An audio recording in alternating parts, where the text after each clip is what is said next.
मेरा नाम शतरूपा दत्ता है। मैं अवेकनिंग प्रोग्राम को लीड कर रही हूँ विवेकानंद इंस्टीट्यूट ऑफ वैल्यूज़ के अंडर। और यहाँ पे आज ट्रेनिंग हम लोगों ने केंद्र विद्यालय संगठन दिल्ली रीजनल के लिए हमने आयोजन किया है। आज के ट्रेनिंग में हमारे 30 केंद्र विद्यालय आ रखे हैं दिल्ली रीजन से और अराउंड 260 टीचर्स ने ज्वाइन किया है। इनमें से 15 स्कूल्स ऐसे हैं जो इस एकेडमिक ईयर में पहली बार इस कार्यक्रम को इम्प्लीमेंट करना स्टार्ट करेंगे। और हमारे इस ट्रेनिंग का inauguration deputy commissioner sir Sardar Singh Chauhan जी, केंद्रीय विद्यालय संगठन दिल्ली रीजन के जो डिप्टी कमिश्नर हैं, उन्होंने किया। We are very glad to have him. He has always been a very inspiring figure for all of us. And हमारे team members around 22 team members हैं जो इस ट्रेनिंग को आगे लेकर जाएंगे टीचर्स को। कई सारे सेशंस के थ्रू हमारा ऑब्जेक्टिव ये है कि इन टीचर्स को ये पता चले कि एज एजुकेटर उनके हाथ में कितना पावर है। It's not only the responsibility on their shoulders but also the power in their hand to shape the coming generation. हम अपने देश को किस दिशा में लेकर जाना चाहते हैं, किस तरह का माहौल हम बनाना चाहते हैं, किस लेवल पे, एक ग्लोबल लेवल पे हम जिस तरह से एक आइडेंटिटी क्रिएट करना चाहते हैं, वो आज से आने वाले जो पीढ़ी है उनको हम किस दिशा में ले जाएंगे, वो पावर हमारे टीचर्स के हाथ में है।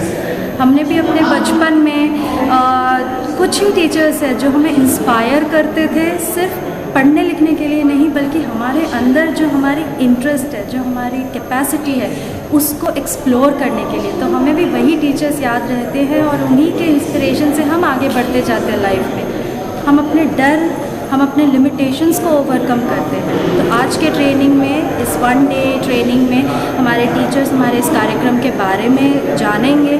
उसके जो विज़न है, जो कि स्वामी विवेकानंद के आइडियाज़, उनके देश के नागरिक के लिए जो बात थी, उस चीज़ को हम हाईलाइट कर रहे हैं। उस विज़न के साथ साथ कार्यक्रम का पूरा स्ट्रक्चर कि किस तरह से एज अप्रोप्रिएट स्टोरीज़, एक्टिविटीज़ के थ्रू हम जो बच्चों के अंदर सोशल इमोशनल डेवलपमेंट है, उस चीज़ को किस तरह से हम बच्चों तक लेकर जाए। लेकिन मैं के बाद बच्चे जो कुछ सीखते हैं उसके बाद कुछ समय बाद वो घर जाते हैं तो प्रयास नहीं करते, भूल जाते हैं। लेकिन आप कुछ ऐसा क्या सिखाएंगे जिससे वो हमेशा याद रहे? तो इस कार्यक्रम में एक बहुत इंटरेस्टिंग फैक्टर ये है कि हम शुरुआत करते हैं स्टोरीज़ के साथ और फिर स्टोरीज़ को वहीं पे ख़त्म नहीं होने देते। हम कई तरह के एक्टिविटी, टीचिंग प्रोसेस या लर्निंग मेथोडोलॉजी में there is something called VARK, जिसमें बच्चों को visually, audio, through reflection, through kinaesthetic,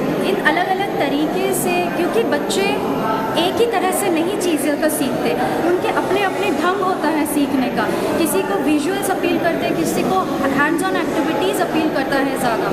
तो इस तरह के अलग अलग एक्टिविटीज़ हमने रखे हैं जिससे कि हर तरह का बच्चा इन वैल्यूज़ को अपने अंदर एक्सप्लोर करे।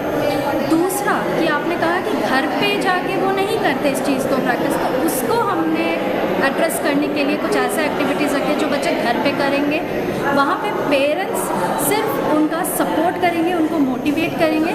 बाकी छोटे छोटे एक्टिविटीज़, मान लीजिए दूसरी कक्षा का अगर बच्चा है तो वो क्या कर सकता है अपने आप में, वो एक छोटे से पौधे का टेक केयर कर सकता है।